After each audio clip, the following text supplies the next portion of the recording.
fourth and fifth words can be combined to mean mercy and loving kindness. As we cultivate, we learn to love all things in the universe with mercy and loving kindness, just like how Lao Mu, Heavenly Mater, Buddhas, and Bodhisattvas love all sentient beings without spatial limitations.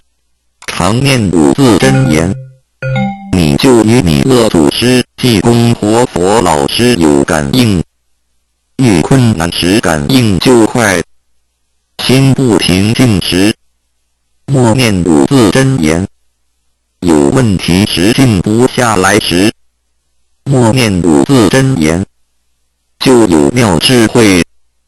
当念到一心不乱时，意志可穿越时空，直入佛之愿力之间，让能量发挥到极致。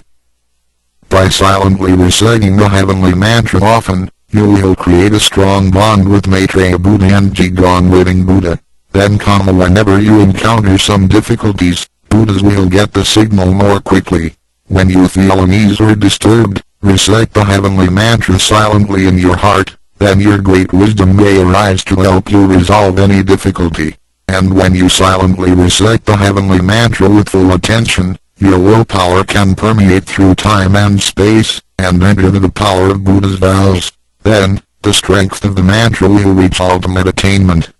孔老夫子说过，人莫见于流水，而见